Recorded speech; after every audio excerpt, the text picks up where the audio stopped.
This episode, I'm a full-fledged sumo wrestler wannabe.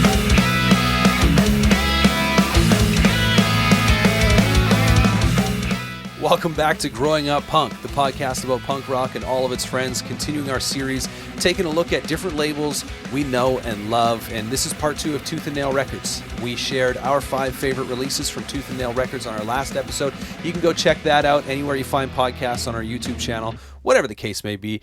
This episode is Aaron sitting down with Seth Roberts of Watashiwa, talking about his favorite releases from Tooth and Nail Records. It's going to be a good one. But before we get into the episode, go follow us at Growing Punk Pod. That's on Twitter and Instagram. You'll find our personal Twitters and Instagrams there as well. You can also go to growingpunkpod.com. That's our website where you'll find the episodes. You'll find reviews that we write and new music we're sharing. You can also find merch there as well as our Patreon, just different stuff going on there. growingpunkpod.com.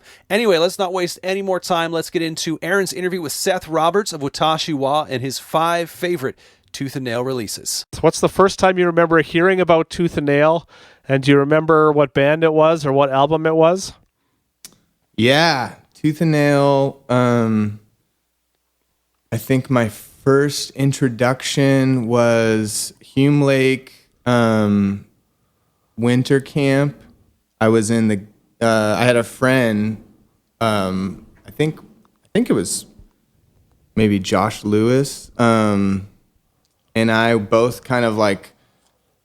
Can't remember if he told me about Tooth and Nail or a band that he heard of, but we went to, they had a gift shop there and they had they were selling a bunch of CDs and they had Mxpx, Pocah, and they had Starflyer and I think Morella's Forest or something. And I just bought everything they had that was Tooth and Nail, like every Tooth and Nail release. I was like, oh my gosh. Because for me at that point, like I heard there's this really cool label that has punk and hardcore and alternative, stuff, but you're allowed to, you'll be allowed to listen to it basically, Yeah.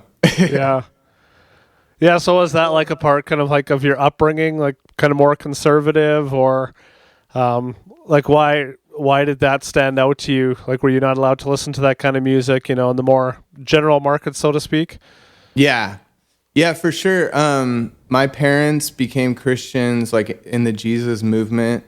And so very like evangelical. There was a big thing of kind of like breaking away from secular music. And so we listened to like some like, old rock and like stuff that my parents liked from when they were younger. And other than that, we kind of just listened to like bluegrass music and, kind of old time, music and Christian music. And so, it wasn't really like we weren't allowed to, but we weren't allowed to, listen. I remember I had like a Guns N' Roses tape, cassette tape that my pastor's, son gave me, and I hid it in my tree fort to like listen to it because I felt like a sense of guilt listening to Appetite for Destruction. I remember just like looking at it like, oh my gosh, this is crazy.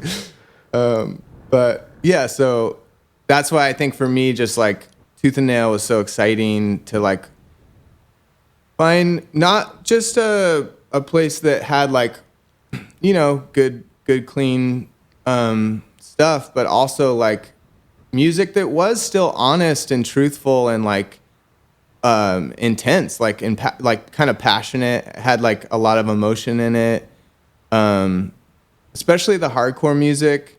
I mean, that experience of seeing like a show where the crowd's like jumping on each other and like screaming with the singer, and there's a lot of intensity and like vulnerability and honesty there. So I really liked that, that it was like, whoa, you could still be really honest. Like these bands are still being really honest, Yeah. even though it's like Christian. So yeah, I love Tooth and Nail. From that point on, I was just like everything, like buy everything I could. Yeah, so you liked, the punk, hardcore, metal, indie, kind of that whole spectrum of stuff that you're releasing? Yeah, everything. I bought everything kind of that they released, tooth and nail. And I learned to play guitar from that Pocah CD. That's like what I learned to play guitar to. And then all those like, Starflyer. I also like, broke outside of tooth and nail too. Like I had the Crucified and some some of the stuff. But yeah, I loved it all. Everything. No, that's cool. I don't know if like I grew up in a small town that didn't have a bookstore, didn't have internet, and so kind of all I had to base bands off of was pictures, in merch catalogs or whatever. And so, Totally. Or I'd go to a city where I had family, and we'd go to the bookstore there, and you would basically just kind of buy based off of the artwork or maybe listen to a demo. But yeah, there's so many of those albums. Because I didn't really know a whole lot of different genres back then. And so, if I heard a few that were punk, then I just assumed they were all going to be punk. So there was definitely lots that I either bought or put on. And I was like, oh, I don't know if I like this as much. Like, they look cool, like they look alternative, but the music's not aggressive enough. And right, so it's kind of, later on kind of realized like, oh, okay, there's different styles. But it was such an interesting, like, my lens was very... Like, it was very open. It was just kind of like whatever comes in is you just kind of take it for what it is without any outside perspective on it. Yeah, it's true. Yeah, and that's what I loved about Tooth and Nail. Always did represent, being eclectic, like they had a lot of different styles of bands, and that was cool because it kind of, I think, showed like you can like a lot of different styles of music. Like you can. So yeah, I loved it all. Everything they put out, pretty much. There was definitely some bands that threw me off, like later on when they put out the VHSs with music videos and, it'd be mostly, punk alternative, but then all of a sudden like Danielson Family comes on and I was just so confused. I love it. Rubbernecker, dude. I almost put a Danielson song, and Furthermore, I love Furthermore. Do you remember Furthermore? Yeah, some of those I was the Walrus. Yeah, like kind of the hip hop project. Totally, I loved it all. Yeah, Morellis Forest. Like all of like Joe Christmas. I really loved. There were so many albums that I would just spend time with. So that was like why when you asked me to pick a list, I was like, oh man, too hard. Yeah. And there's like some of those. So when I got into Tooth and Nail, I was kind of coming out of being into more just, rock and alternative because that's kind of all I knew. So when I found punk, like that was like, okay, this is what I've been looking for. And so anytime I heard kind of those lighter, like kind of indie shoegaze bands, I wasn't super interested in it because it didn't have the aggression and energy that I liked. But kind of years later, I was able to appreciate it a bit more once I was like, oh, okay, this is what they were trying to go for. So it's its own thing. Once you get a girlfriend, you get is that sensitive side. Well, I never got to that, but I definitely gravitated towards the punk, because that's what I played. That's what we ended up playing, and my obsession was especially that era of like, Mxpx and then the Value Pack, the Goatee Hook, like all those Slick Shoes, like Craig's Brother, like that was like, I loved all that. And that was like really, really influential, on me for sure. That portion of Tooth and Nail catalog, Yeah. Yeah, so how did kind of, moving ahead a bit, how did Watashiwa get signed to Tooth and Nail? How did that come about? Josh Jeter. Yeah, Josh Jeter is a friend of mine, and he was at the time living here in SLO. Maybe? No, he was living in Seattle. I can't remember. I think he was working for Tooth and Nail, and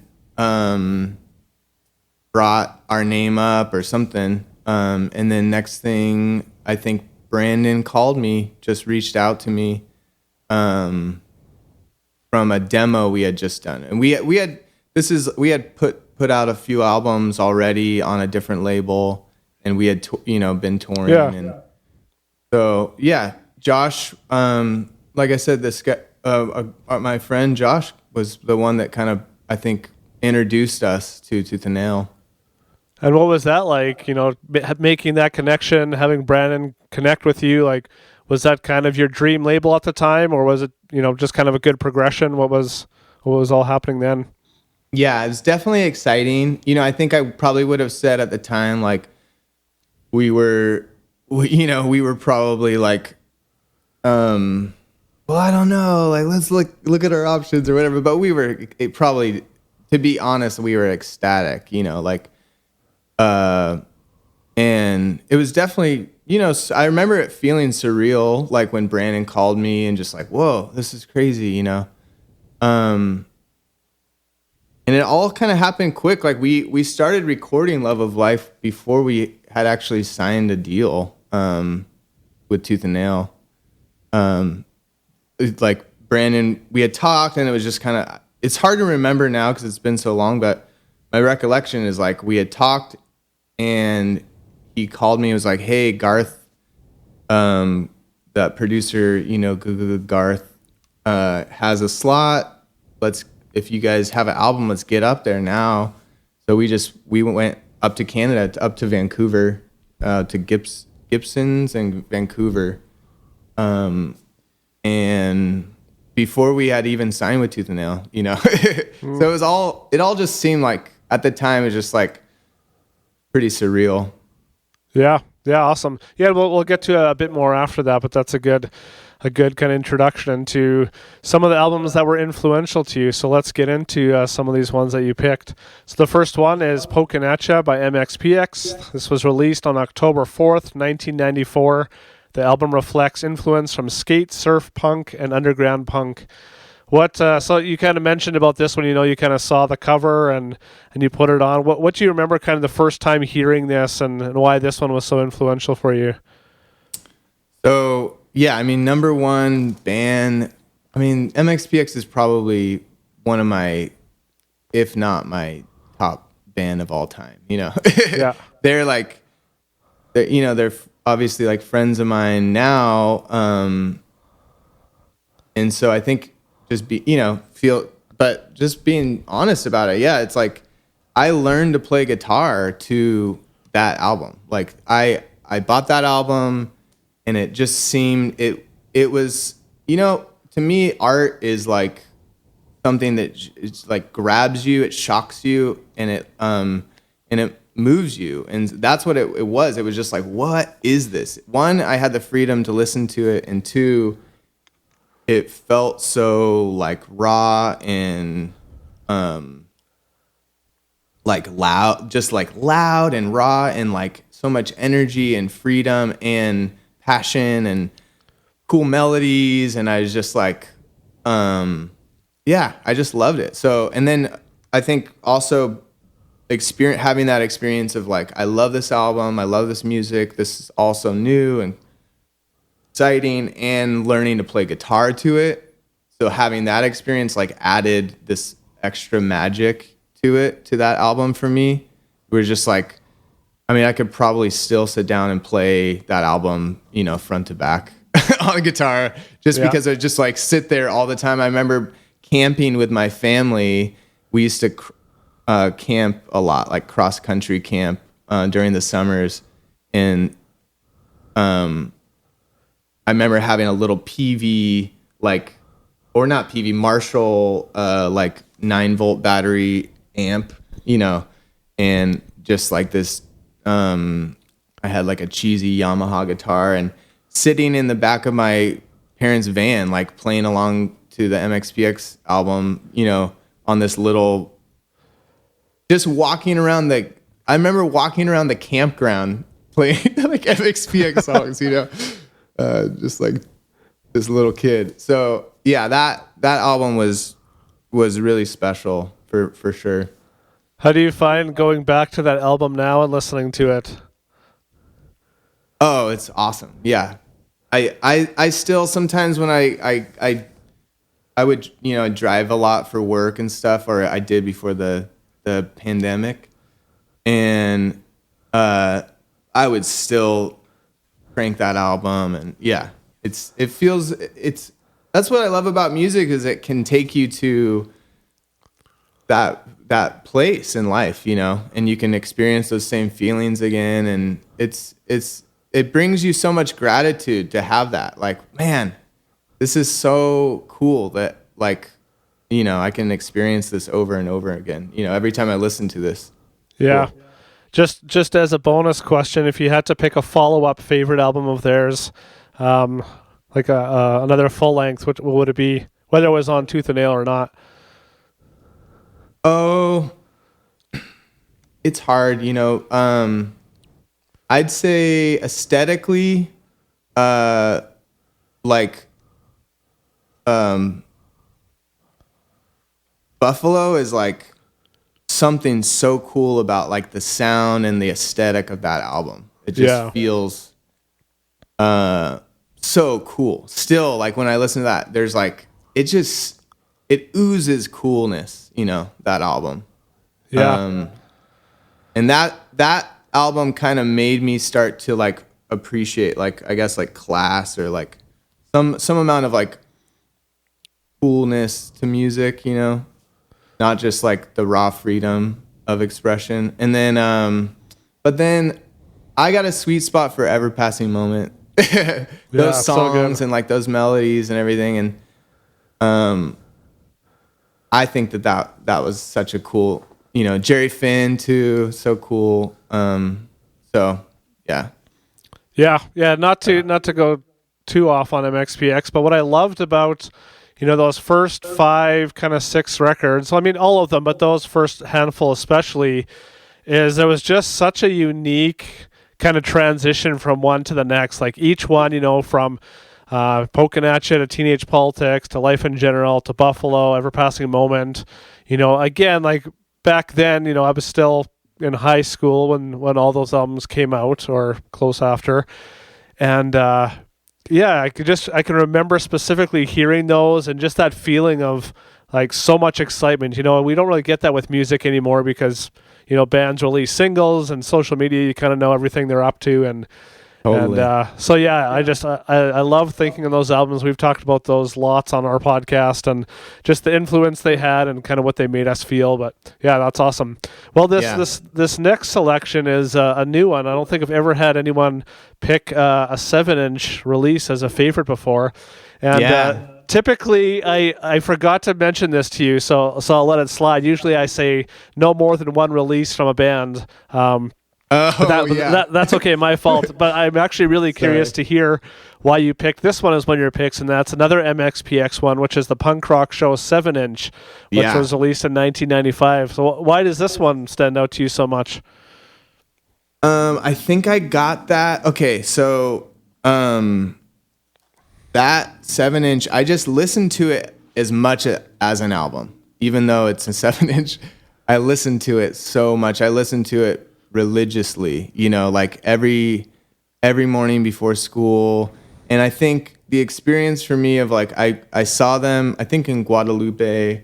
I got the 7-inch when I saw them, and having a 7-inch and, like, putting, like, from a band that I liked, which I was familiar with records. My parents had records, and we listened to a lot of records. So having that experience where it was like, now their world became cool in my world. Like, I had a record player in my room now. I thought records were cool. My parents did too. It was like, this is awesome. And then there is just something so magical about, like, listening to a record and that experience. It's different, than the sound of it, so it made it almost, like, brought me to, like, a new love for Mxpx and just the whole Tooth and Nail, I think, world, where it almost felt like nostalgic to me, like, from that record player. And then those songs, like, Let It Happen, it just still makes me feel like nothing else can make me feel like that song. And on that 7-inch. Such a good one. Yeah. It just makes it's so cool. So yeah, I mean it honestly makes me feel, it takes me back to this feeling where it's like I can do almost like life is wide open, you know. It's just freedom in front of me, and it's cool. Like a youthful feeling. Yeah. So was that the first vinyl you ever got? Probably the first vinyl that I purchased for myself. Yeah, definitely. Yeah. Do you still have that one? Does it still play, or did you wear it out? I still have it. Yeah. I have that one, and I have, what was the Small Town Minds one? I forget the name now. Was it called Small Town Minds? Yeah, I think so. Yeah. Yeah, I had those, and then I got a couple other. Once I started playing, you know, with them, I snagged a couple others that I was missing. But yeah, Yeah, no, that's awesome. Yeah, I had those vinyls too. I again, back in high school, you know, I didn't have a whole lot of merch available to me, so I did buy off a Tooth and Nail, and they had this big vinyl sale, so I kind of bought all the punk stuff, and I've never owned a vinyl player. I still don't. I ended up giving them away a few years ago because they've been sitting in my possession for 20 years now, like never played or whatever. If you ever want to sell them, I'll buy them off you. Well, I've got a good buddy who's a vinyl collector, so he's keeping them for me for now. But yeah, like I have the first run, like Slick Shoes, Goatee Hook, awesome. Cooties, Stretch Armstrong, those Mxpx 7 inches, and Life in General, which is my all-time favorite album. I love Life in General. Yeah, cool to have those. Just so you briefly touched on this. So for people that don't know that you briefly spent some time playing with Mxpx, you want to just touch on kind of how that came about and what that experience was, especially being so influenced by them, and then later on getting to be a part of that. Yeah, it was awesome. Yeah. I met Mike from Watashiwa. He had heard our I think a cassette tape from my friend Jessica Fife, my now friend. We weren't friends then. And we just became friends, and then we had talked about, Watashiwa had talked about working with Mike, producing our record, and so we went up to record actually like a split EP. That's like kind of when not with Mxpx, it was gonna be Watashiwa Arthur split EP. Cool. And we went up to record it, and Mike produced that. We've still never released it, so I still have it in my back pocket. Oh, that's awesome. And that's when we started talking about,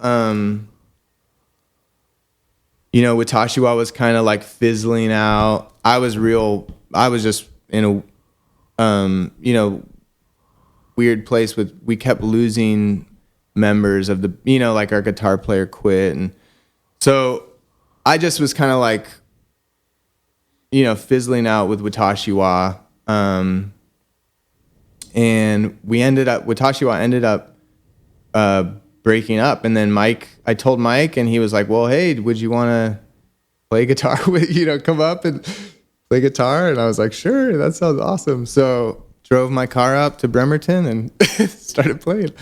Man. And so how long were you with them for? Oh man, it was like, I can't remember the span of time, but it was a handful of tours. We did like Australia, we did a full Warp tour. So it was probably like a year and a half or so. I can't remember. Yeah.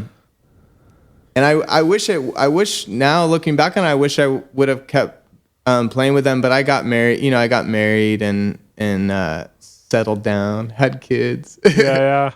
No, I can't imagine what that feeling would be like, just that first time or whatever, you're up on stage and it's like, man, like now I'm the one up here with the band that, I'm assuming you'd seen them a number of times before that, and these albums that were so special to you, and now you're the one, playing, even if it's in a more background role, it's still, Yeah. what you're getting to do.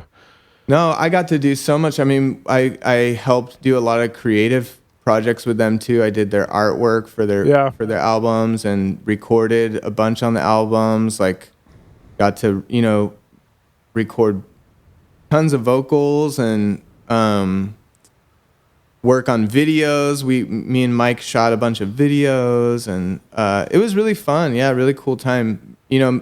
Mike is like a brother to me, and super. We're super connected with he's such a creative person, and still such a. I think we both kind of influence each other. But yeah, I mean, it was just such a cool feeling at that point. Definitely surreal. Getting to. I think one of my first shows was Cornerstone. And so just being on main stage Cornerstone, what is happening? This is, I think, just unreal. But yeah, no, that's awesome. Yeah, cool. Thanks for sharing that.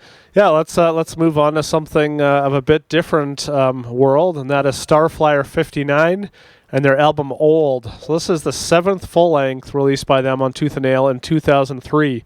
It's often considered one of the best albums by them, as it reintroduces the band's rock-oriented sound.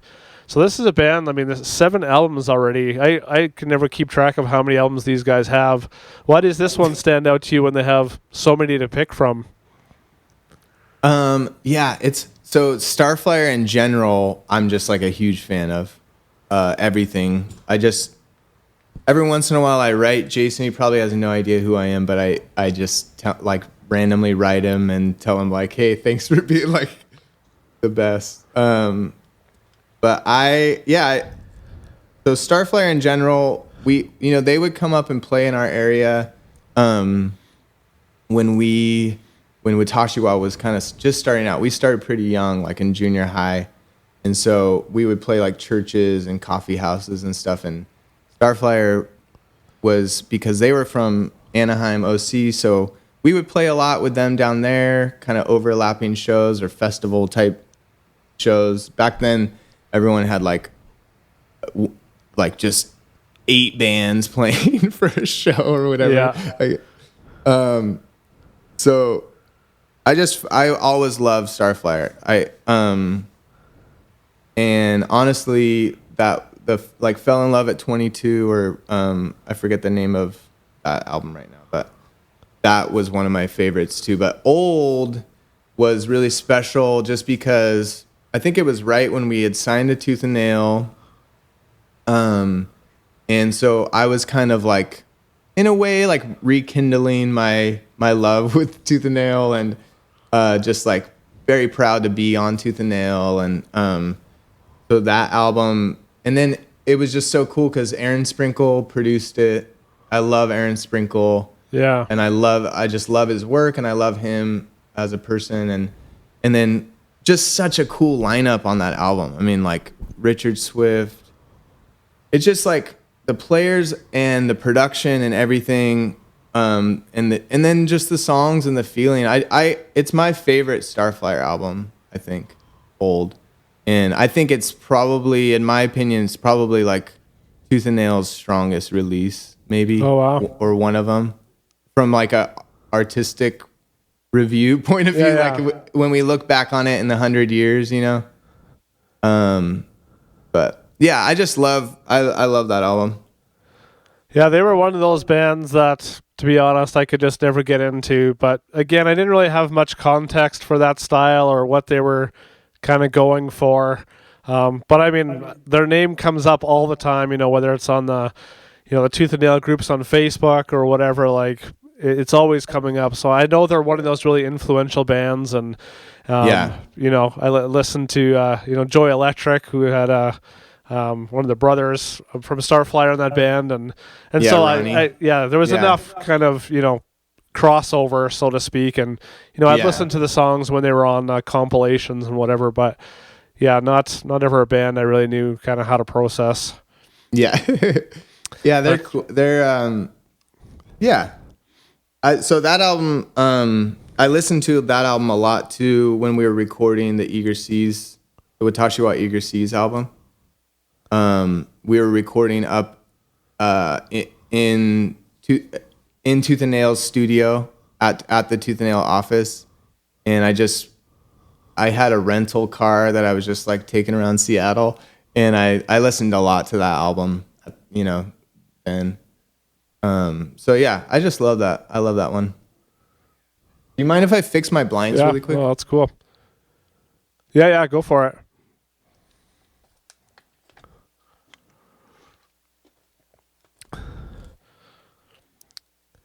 Yeah, so the next one we're going to touch on, so kind of bringing it back to the punk world, is Sumo Surprise from Goaty Hook. This was released in 1996. The album is a pop punk with a tendency towards both humor and evangelical Christianity. This is, I think, the first CD that I bought with my own money.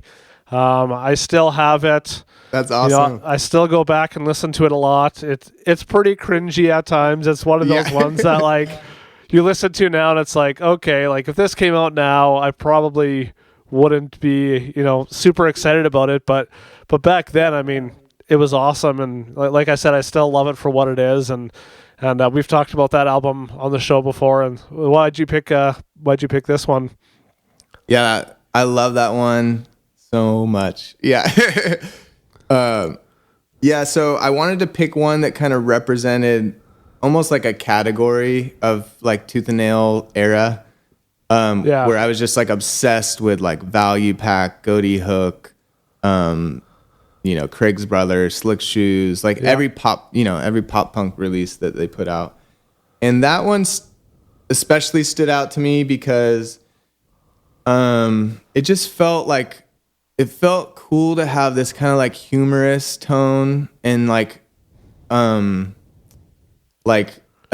was different than the other bands in that way. It was like very humorous, very kind of like tongue in cheek and fun and just kind of crazy. They were really crazy live. Like their drummer was really crazy live and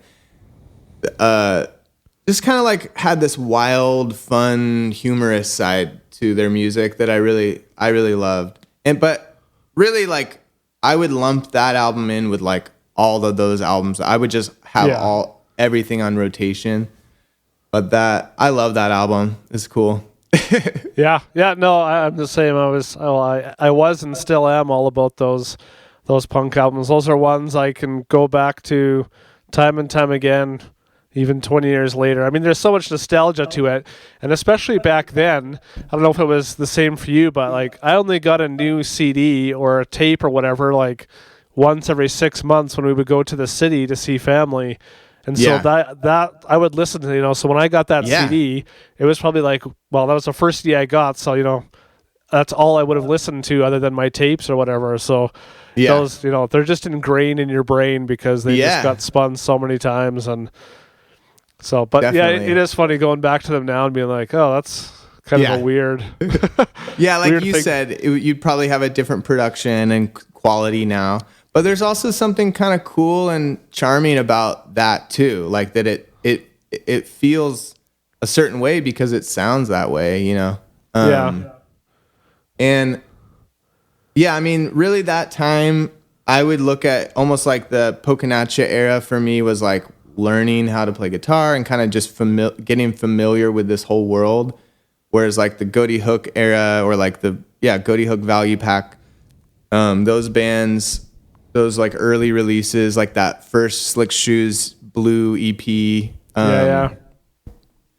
Like that time was like when we had started Watashiwa, we were going and so like those bands were like almost like, okay, we could do that. Like we could do this in our way, like we can.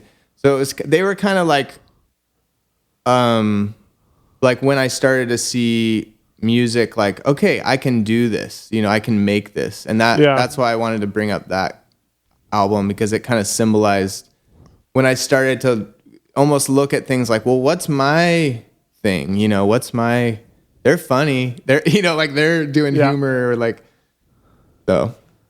Yeah. What was your thoughts on the follow-up Banana Man? What's that? Were you big into their follow-up? Banana Man? Yeah. I love Banana Man. Yeah, that was awesome. Yeah, I can't remember it now. I just remember like it being even more ridiculous, and I need to go back and listen to that one. And like the production was better than but yeah, I should go back and listen to that one. I remember loving it though. Yeah. Oh yeah, that one stands out big time for me too. Yeah. Yeah. The last one we have here is one that I don't really know anything about. Is Fine China's "When the World Sings," which was released in 2000. This is one of those bands that again I've seen, and I don't really know anything about them. If you showed them to me, I wouldn't be able to tell you what the band was. They kind of fall into that category of bands that I knew of but didn't really know anything about. So why was this one influential for you? That one, I just I love that album. I listened to it a ton, and for me, Fine China was always a band that represented that Tooth and Nail was like open to just all kinds of cool music, all kinds of any kind of cool music. And I think for me at that time, it kept me engaged with Tooth and Nail, that release. It really it was exciting to me. Like it felt really fresh. And it also made me feel like really comfortable being myself in my own music, and like there was something about it that made me, I don't know, it gave me a freedom of like wanting to branch out or be different, not just be constrained to pop punk necessarily as a genre, or like look at music more as like it can be whatever I am, like whatever I make is the music I make. So that album, and that album super influenced by like other bands like New Order, Joy Division, and it just felt so fresh for Tooth and Nail, and at that time I was like, I think a senior in high school or junior in high school or something, and it felt like really, it felt like how I felt at that point in my life. I was like, oh, cool. Yeah. Yeah, I love that first song. I think it's the first song. We rock harder than you ever knew. Yeah, I'll have to go back and listen to it more. But that is really cool when an album does that, where it kind of hits you right where you're at. And oftentimes, I mean, I would have albums like that too, where it's like, generally I wouldn't listen to this, but because it's hit me at this specific time, it just kind of makes you feel a certain way, and then you kind of latch onto it. Yeah. It was definitely, it still like it had cool melodies and still like pop, kind of upbeat but understated and kind of influenced by that 80s new wave. And yeah, it was just cool like that. I really love the juxtaposition. They had a lot of juxtaposition in their music. It was like I started to see like, oh, cool, like you can do that. So yeah, well, that's awesome. Well, man, that's 5 albums. I feel like there's a lot more we could talk about, but hey, I said 5 albums, so that's what we'll do, 5 albums. But I want to touch on Watashiwa's album. So one of the things I like to do with this series is is have somebody from one of the bands that released one of my favorite albums on that label, and that one is The Love of Life from 2005. I can still remember buying this one because I bought it with a heavy metal CD at the same time, so it was a good balance. I don't know if you remember the band The Agony Scene on Solid State. Totally, I love those guys. Yeah. So I bought that album and The Love of Life at the same time, so it was this like, and I was just kind of getting into a bit different stuff, and I don't know if I had any of your albums before this one or why I got it. I must have listened to it and liked it or whatever. But anyways, just I can still remember being at that bookstore and buying those 2 albums. But so you guys formed in 2000 when you guys were still kind of in your teens. You've signed to Betty Rocket and then released 2 albums on there before signing with Tooth and Nail. And both of those albums kind of had more of, the kind of classic skate punk sound. And so what kind of shifted there between those 2 albums and then signing with Tooth and Nail and creating The Love of Life? Great question. So, number one, that's awesome that you bought Love of Life with Agony Scene. I think that's juxtaposition right there. That's cool. Just the names alone, the Love of Life and the Agony Scene.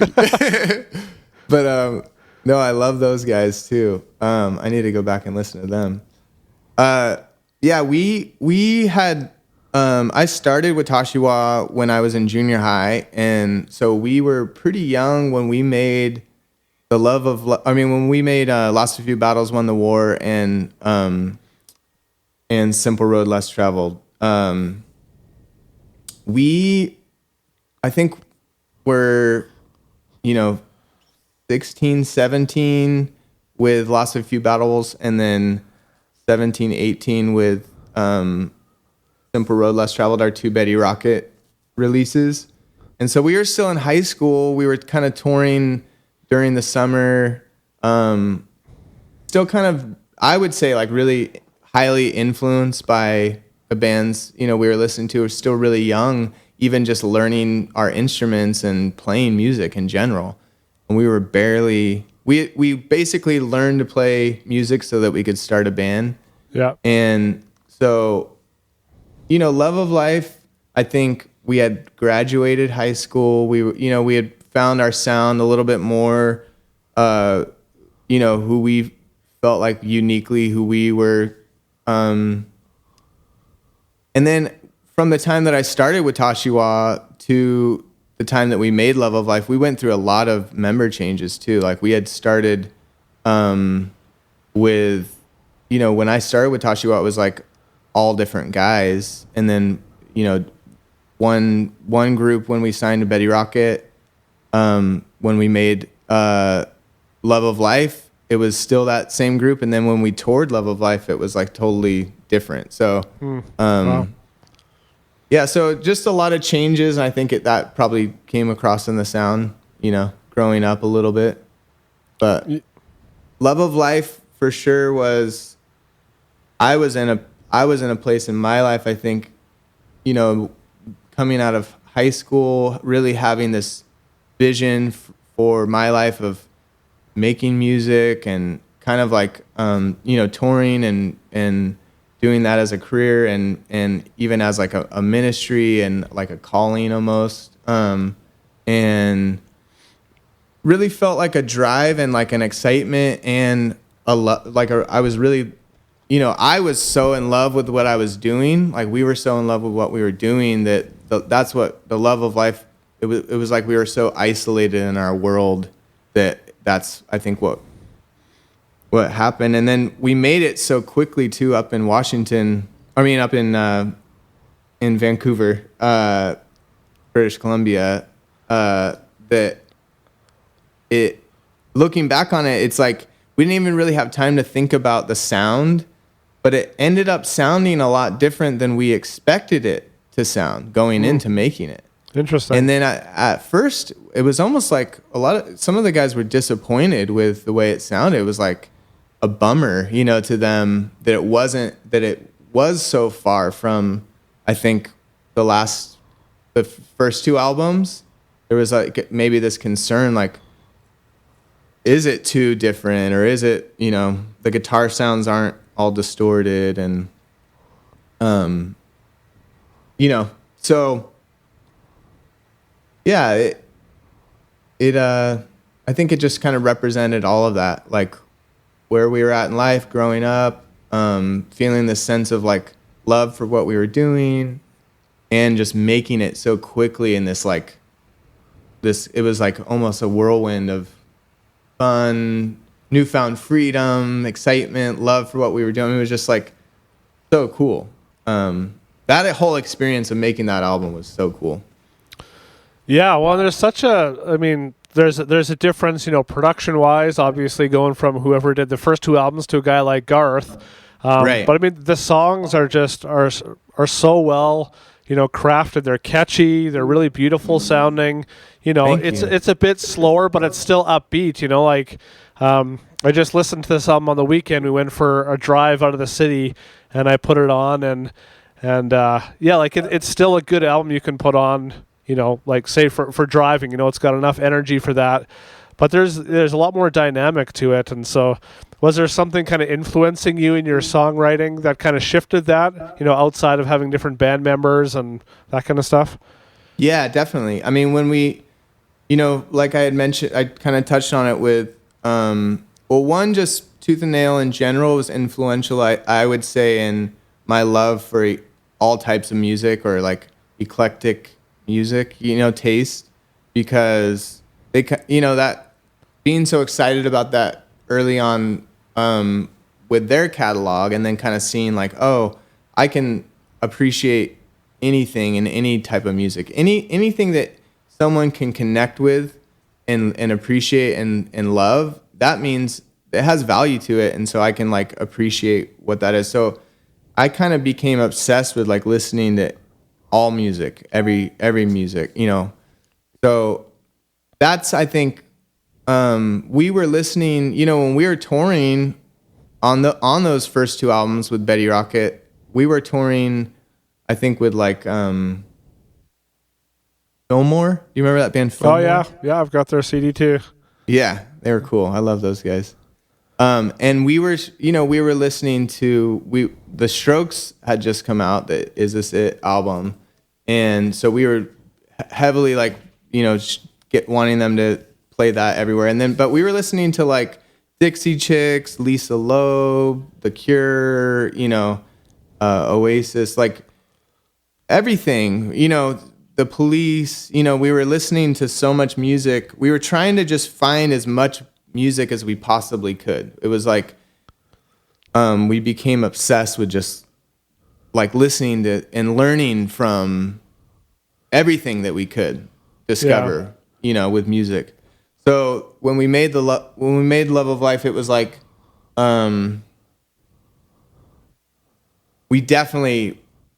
we all loved, everyone in the band really loved, I think I had even told Garth, I was kind of disappointed because I wanted it to sound like more like The Cure or something at the end, I was like, had all these ideas of like, I want the guitar to sound like The Cure, but I want the vocal to sound like, Yeah. Police or, so we were comfortable breaking out of that pop punk world and just kind of making, the music that we were wanted to make based on everything that we were learning from the music that we were listening to. And we listened to like hardcore music, like we loved everything, just anything. Yeah.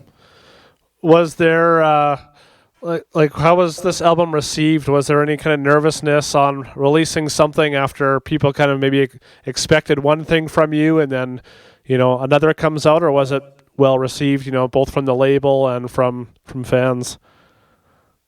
Yeah, it's funny thinking back on it. I need to probably go back and look at the reviews. But yeah, I mean, I remember definitely, the fans and locally, and even like, within the band, there was some disappointment with the way it turned out, But I think I remember it from my perspective, it felt very exciting. Like it was like people really loved it. I remember like mp3.com was like a big thing at that time. Yeah. And I remember like All of Me was released as like a single first, and it was really doing well on mp3.com. And I remember just like being ecstatic about that. Oh yeah. And just like, things back then that, yeah, I think it seemed like people really liked it. I think we were different than, the other Tooth and Nail releases, especially at that time. It was like the Amberlins and the Under Oath and May. And so we weren't as like heavy as like some of the other stuff. And that's when I think Tooth and Nail really honed in on like a sound and got actually like less, almost like less eclectic, but more. It was like because a lot of the albums were made by the same producers and mixed by the same guys, and they really got like a good format down. it felt like, I remember feeling like, oh, we don't really fit into that sound necessarily. But yeah, I mean, I look back on it, I think people really like that album. I wish we would have toured more on it. Yeah. What kind of happened? So you released that album, and then, I mean, you've alluded to member changes and different things. What kind of followed this album? Because this is the only one that you released, right? As Watashiwa. I mean, then you kind of went to the Eager Seas kind of name, or both of those names, or whatever. But what kind of brought the downfall, so to speak? Yeah, well, we did. We did have like a hard time getting on tours. I remember that. And I remember we had a hard time finding like a booking agent. And so I think there was something with it was almost like this thing, well, like if you haven't toured a lot, then you can't get a good booking agent. It's like, well, how can you get on tours without a booking agent? It's yeah. So I remember that, and I remember we were at that point, we were really trying to break out of the Christian music industry. Like we had this thing with, I think, going through our experience with Betty Rocket and just kind of like looking at it like we just want to play like at like clubs and stuff. We don't want to play at like churches. And so we turned down, we had turned down some church tours and stuff like that. And I don't know if that maybe got us like a bad rep or what, but we didn't tour a ton, and we were waiting to kind of put out Love of Life for a while, until we could get like a good tour. And I think, maybe we were too picky. I think we were pretty young, naive, kind of prima donnas or whatever. There was probably a lot there, looking back on it. But yeah, for sure. We did end up touring. We did the Tooth and Nail tour, and we did a handful of other tours that were great after. And I think on the Tooth and Nail tour, that one was probably like when we were just, I would say not like at our peak or whatever, but like we were just in a really good spot. And that's when Luke, our guitar player, quit. So we went through right before, we released Love of Life.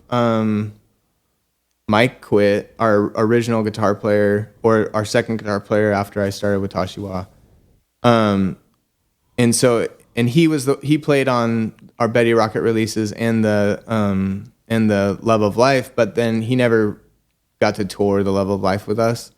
So when we were touring the Love of Life with Luke, we really found like our sound, and really that was actually like a new kind of like growth time for us with like our sound, experimenting with like pedals more and like just guitar sounds. And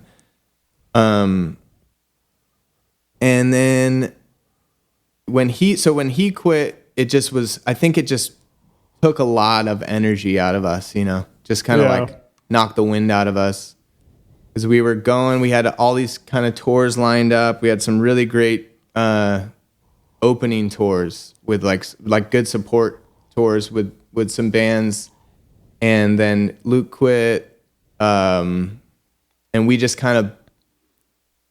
we bailed on all those tours, and then that kind of, I think, whether or not it's true, it made us feel like, oh crap, we burned all our bridges, because then it was like all these bands that we kind of left hanging, we felt like, because we didn't have a guitar player.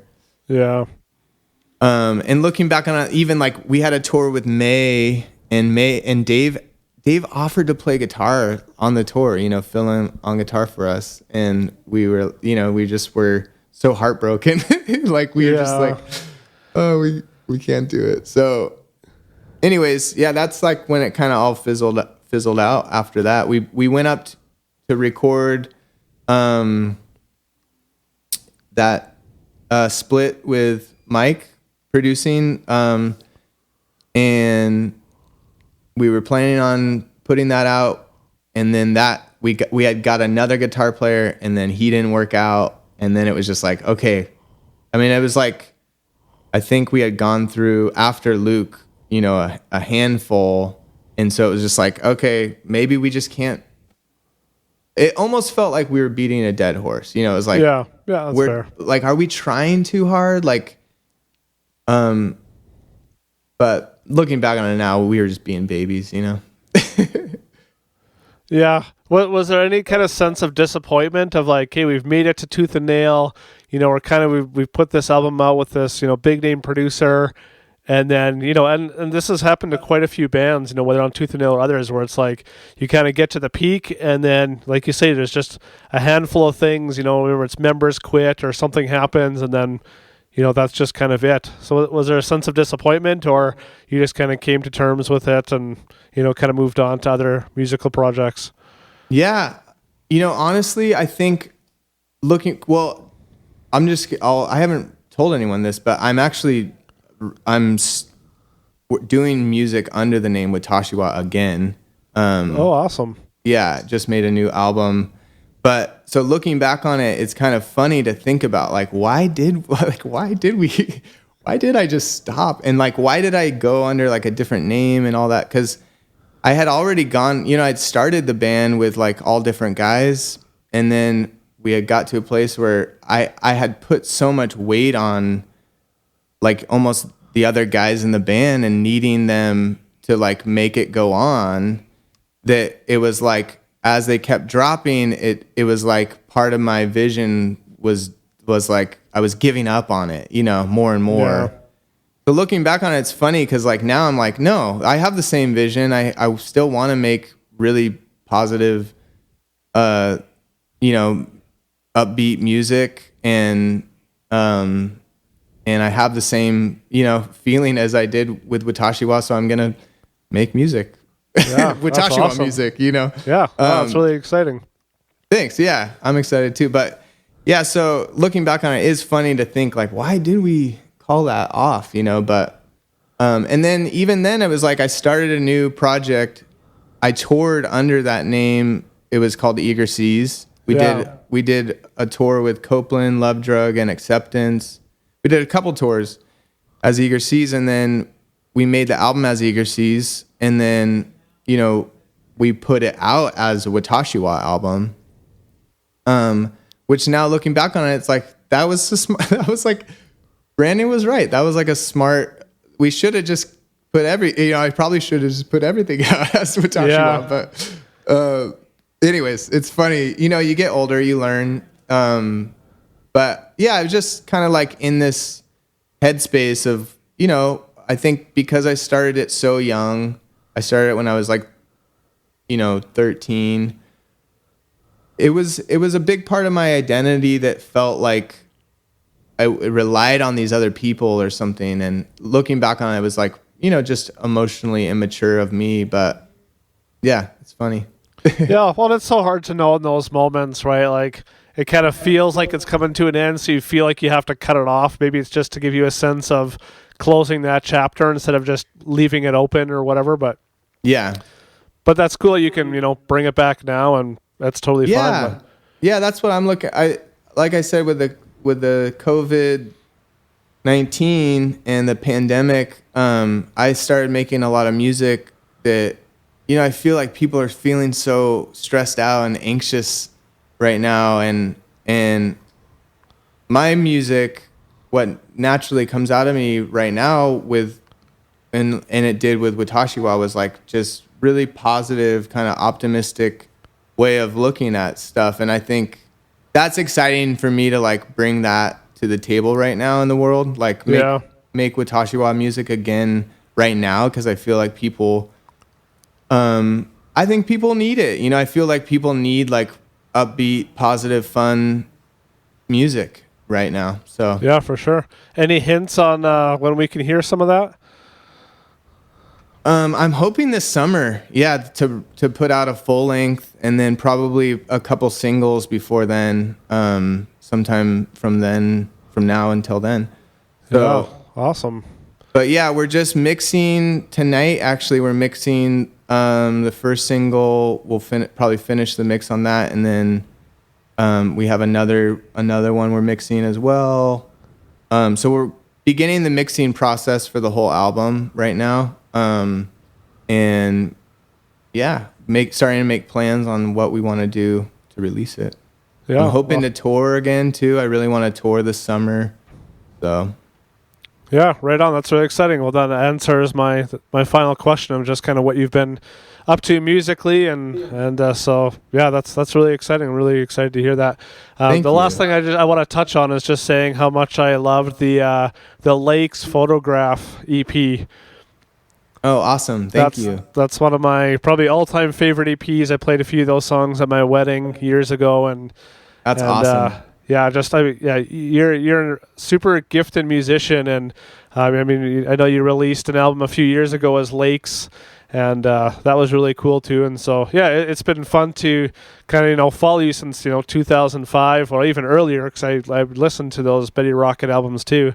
So it's that's cool. Awesome. Yeah, really cool to get to talk with you today and get to talk about music. With someone that I've been listening to for a couple of decades already. Yeah, I really appreciate one, just like this, like that you listened to that and that you like have me on too, because like I said, I've really reconnected. It's a really cool time because like I've really reconnected with a lot of almost like a similar feeling musically that I had with Watashiwa recently with making this album. And so it's cool, like kind of like being able to talk about these old albums and go relive the Tooth and Nail memory lane of releases and stuff. So I really appreciate it. And yeah, that EP, that Photographs EP, that I love that one too. Thank you for listening to that. Yeah, I that's another one. Looking at it, it's like, would people have thought differently of that had it been called Watashiwa, Yeah. I don't know. Well, I guess you just have to re-release it under that name and just pretend it's never come out before. That's the thing that I've done is confuse people for sure too with the name changes. Yeah. Awesome, Seth. Well, thanks so much for taking the time to hang out and talk music. It's been a blast. Yeah, thank you. Appreciate it. Have a good one.